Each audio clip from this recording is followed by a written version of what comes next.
Assalamualaikum warahmatullahi wabarakatuh. Saya Winda Aprilia bersama rekan saya Farhana Yunita.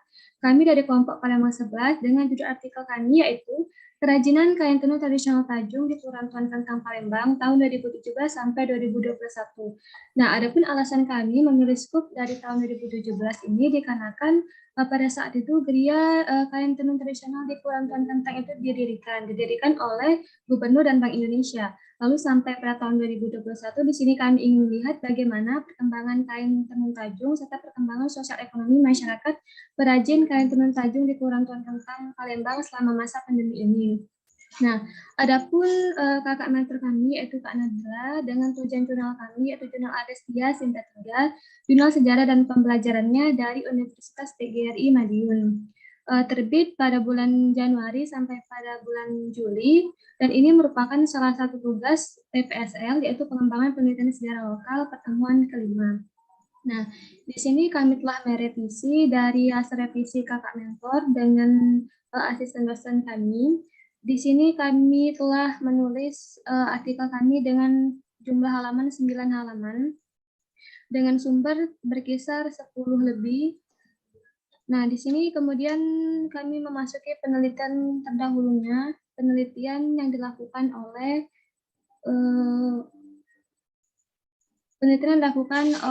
Nadia, Farida, dan Sani dalam jurnal Historia dengan judul yaitu Kain Tenun Tajung dan Bongson, Sejarah dan Ekonomi Masyarakatnya. Nah, dari hasil wawancara tersebut dikatakan bahwasannya Tajung dan Bongsong ini mulai ditenun di Kelurahan Tuan Kentang, Palembang sejak datangnya orang-orang Cirebon ke Tuan Kentang sekitar tahun 1960. Nah, pada saat itu perajin menggunakan alat tenun bukan mesin atau yang disebut dengan ATBM. Kemudian penelitian yang dilakukan oleh Febrianti dan Fatmarini pada tahun 2009 dengan judul artikel yaitu Pelestarian Motif Tenun Khas Palembang melalui digital katalog kain tajung dan songket serta Blongson sebagai industri tekstil masa depan. Nah, dari hasil penelitian yang dilakukan bahwasanya motif yang menjadi ciri khas kain tenun Palembang ada banyak. Tetapi banyak masyarakat yang tidak mengetahuinya sehingga jika tidak dilestarikan maka akan segera punah.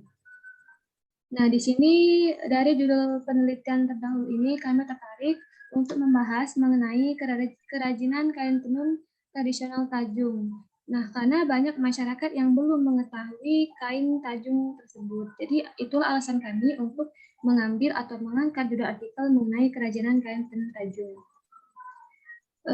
Di sini kami telah membuat artikel sampai pada pembahasan, tetapi di sini kami belum memasukkan teori-teori yang mendukung artikel kami. Di sini kami hanya memasukkan hasil wawancara bersama narasumber. Nah, untuk hasil revisi dari Asdos dan revisi dari mentor akan dijelaskan oleh rekan saya. Baik, terima kasih Winda. Jadi di sini saya akan menyampaikan hasil revisi dari kakak mentor, yaitu Kak Nabila, dan juga Asdos, yaitu Kak Rani. Jadi yang pertama itu Kak Nabila. Jadi Kak Nabila merevisi yang pertama itu bagian abstrak. Abstrak ini kami yang bahasa Inggrisnya itu tidak boleh memakai Google Translate. Lalu yang kedua itu direvisi pada bagian pendahuluan. Nah, pada bagian pendahuluan ini kami salah menulis kutipan. Lalu di pendahuluan juga itu ada beberapa kalimat yang tidak nyambung dengan pokok bahasan sebelumnya. Nah, kemudian pada bagian metode itu juga direvisi oleh Kak Nabila bahwa tidak usah memakai metode deskriptif kualitatif dan diganti dengan metode sejarah. Nah, di dalam hasil pembahasan juga ada beberapa yang direvisi oleh Kak Nabila. Nah, kami tidak menuliskan sumber mengenai hasil dan pembahasan. Lalu pada bagian daftar pustaka juga ditambahkan 2-3 jurnal internasional. Dan pada bagian pendahuluan juga itu ditambah dengan penelitian sebelumnya.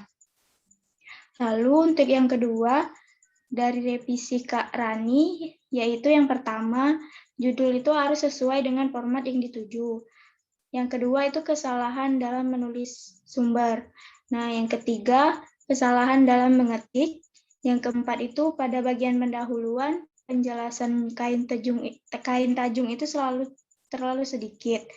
Nah, yang kelima itu penelitian terdahulu harus berupa artikel. Dan yang keenam, metode harus dibuat dalam bentuk paragraf. Nah, mungkin itu saja hasil revisi dari kakak mentor dan juga Kak Astos, Mbak Rani, dan juga Kak Nabila. Baik, terima kasih Farhana. Nah, di sini kami telah menampilkan artikel yang telah kami revisi.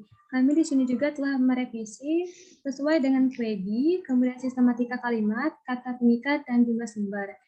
Dari yang jumlah sumbernya terbatas, telah kami tambahkan menjadi 10 sumber. Nah, mungkin itu saja yang dapat kami sampaikan. Wassalamualaikum warahmatullahi wabarakatuh.